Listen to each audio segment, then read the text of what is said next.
Good morning, everybody. Hello. Sorry, I thought we were all set. We are covering, I didn't realize it was starting at 10. I thought it was going to be earlier in the morning and I wasn't going to have a chance to cover it. We are covering the congressional hearings regarding the failure of the United States Secret Service to protect former President Trump at his campaign stop last week. So, testifying today is the head of the United States Secret Service, Kimberly Cheatle, and we will see what happens. This is on the Committee of Oversight and Accountability here in the House. So let's see what happens. We are going to try. Well, let's see what our SBN's doing. And even though, for example, guys, some of you might be wondering, wait, this is the executive branch. It is, but Congress has oversight. Remember, Congress has oversight because remember, they're the ones cutting the checks. Also, yeah, last night I had to take care of some things. Did a little, had to do a little caulk and sealing. So yeah, that's on me. I thought I got it all off. Um, so yes, remember the government, with checks and balances. One of Congress's checks is we control funding for the Secret Service. Yeah, my allergies. Yeah, but it's been a nice couple of days here. We have the windows open. I think I'm just getting a little there. Are the Secret Service considered glowies? Yes, they're feds. They are feds. They're fed boys. You can't not consider them fed boys. You can't not consider them fed boys. Let's be real. Let's be real. If you guys wanted to see where we're at, first thing in the morning, starting off the day right, and it's very big. A lot of hustle and bustle in the halls of Congress. This is actually remember, guys, it's a pretty big deal. We have a presidential assassination attempt. Kind of a problem.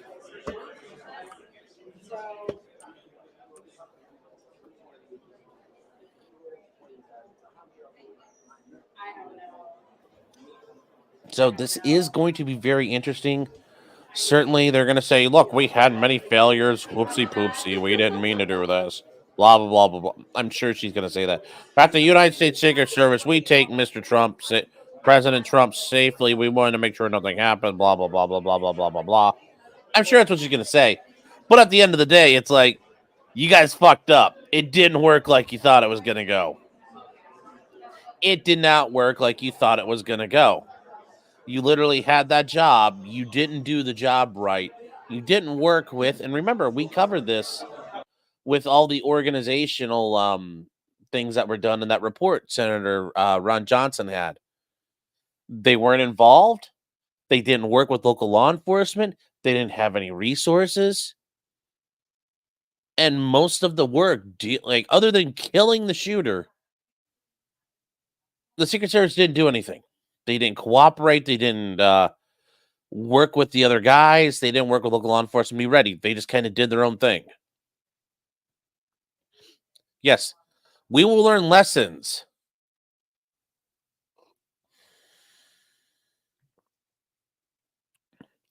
We will learn from our lessons. We will, they're gonna pull a Barack Obama. Let me be clear. Let me be clear. We will. Let me be clear. Let me be clear. I'm Barack Obama. Let me be clear. Doesn't what doesn't BlackRock own? Well, that's the thing too. Am I streaming the whole 9 hours? It is not going to be 9 hours. I have things I have to do today.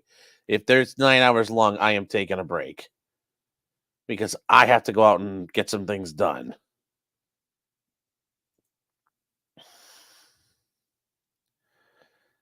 So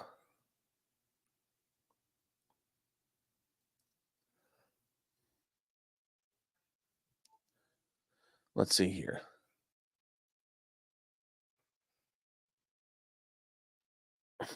My snake tattoo, yeah. Mother of Papillons saying, but will we see what is possible unburdened by what has been? Yes, Oh God, that's I think you're very cynical, or you have corporate speak down from previous experience. And yes, we investigated ourselves thoroughly and found no wrongdoing. I'm sure we'll probably hear about a blue ribbon panel at this point as well. What happens here? Of course, nothing will happen, ever does, until it's too late. Well, that's kind of just normal for institutions. It takes, these protocols are written in blood. Safety protocols are generally written because somebody died or someone got injured. Yes. Was there a Cleveland Tattoo Expo this weekend? Did I get more ink? Yeah, that's me. The inkiest of the inkies out there. Nope. Yes. We investigated ourselves and we found Donald Trump is at fault for not ducking. That's what we're going to see. I guarantee it's going to go like this. Mr. Chairman, I was reading through our report and we found out that if Donald Trump had ducked the first time, he wouldn't have been shot. Case closed. Douglas Ace is born and raised in Cleveland. Go Browns. Yes, go Browns. Cat says it's like a prep school hallway. Well, that is because you've got all the congressional staffers and pages running around. That's what's going on right now. It's also summertime, so you've got a lot of kids at Congress. A lot of college students. And this is an event, like this is like they don't normally have massive hearings like this all the time. So this has been a pretty busy summer. Did I say Donald Duck? Maybe. But they'll be like, Mr. Trump didn't duck. Therefore, he's guilty. He made us look bad. Oh, it's entirely going to get active investigation. It's going to be active investigation. There's going to be a lot of we don't reveal tactics. It's going to be you'll hear TTPs, tactics, techniques, procedures, SOPs, standard operating procedures. You're going to hear a lot of that. You're going to hear a lot of that. She says it's tourist time in DC during the summer. Drives me insane when I'm trying to get into the office. Well, it sounds like you got there, unless you're rolling in it, a little after the crack of 10. Although that'd be a pretty good job.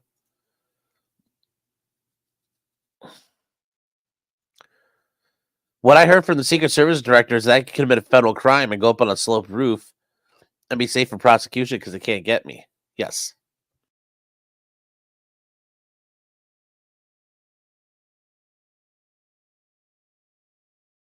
Yes, it's like those enemies from Doctor Who. Whatever those fucking Roomba things are called. If you run down a set of stairs, they can't chase you. Or you run up a set of stairs, they can't chase you. Yes. Go sit on the sloped roof and just grab a cooler and sit there all day and wear them out. How hostile will this get? Oh, it's going to get pretty hostile.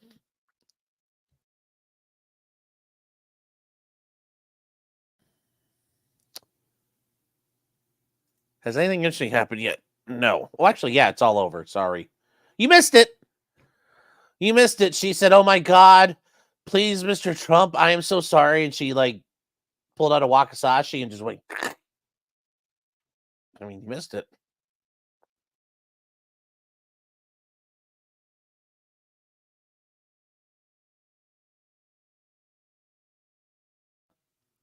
Yeah, Itchy Knee says, you don't get it. Someone could have died on that slippery slope. All those Mexicans I see out doing roofing, they figured out how to stay on the roofs. And they're on some heavy roofs. Oh, here we go. It's time. It was a horrifying moment in American history. Oh, no, it's Mr. Coomer. No. Chat, this is not going to be good. Maybe Nick was his maybe it's Nick when Nick was he was his page for Congressman Coomer. The horror was exceeded only by the bravery of the law enforcement agents who threw themselves in harm's way when shots were fired. The bravery of a crowd unwavering, in its refusal to panic, and the bravery of a bloody President Trump refusing to run. While we give overwhelming thanks to the individual Secret Service agents who did their jobs under immense pressure, this tragedy was preventable. The Secret Service's protective mission, this tragedy was preventable. The Secret Service's protective mission is to protect U.S. and visiting world leaders and safeguard U.S. elections through protection of candidates and nominees. The Secret Service has a zero-fail mission, but it failed on July 13th and in the days leading up to the rally. The Secret Service has thousands of employees and a significant budget, but both Jason Chaffetz and Elijah Cummings, among others, worked together to issue warnings and recommendations to address obvious shortcomings in the agency's makeup and operations. Unfortunately, those warnings and recommendations have gone unheeded. A former president and current candidate for president was shot in the head by a sniper within 500 feet of the podium. This is unacceptable, and we are concerned the Secret Service lacks the proper management to keep protectees safe from bad actors. Americans demand answers, but they have not been getting them from the Secret Service. We are instead learning about new facts about the events surrounding the attempted assassination every day from whistleblowers and leaks. Americans demand accountability, but no one is yet to be fired for this historic failure. Today's witness, Secret Service Director Kimberly Cheatle, is here under subpoena to answer questions about how the agency failed President Trump and the victims who attended the rally in Butler, Pennsylvania.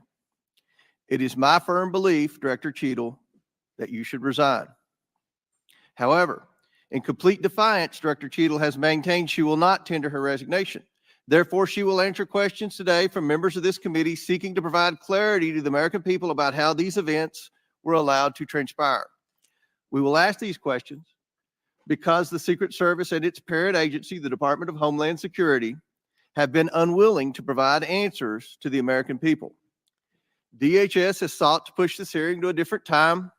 Secret Service has suggested the hearing occur without media presence, and both agencies I'm sure they don't want the media only present. shallow explanations to Congress about what happened on July 13th.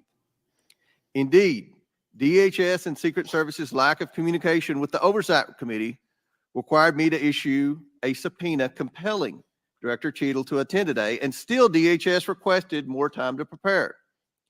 It shouldn't take this much time or preparation, Director Cheatle, to tell the truth and to be transparent with the American people.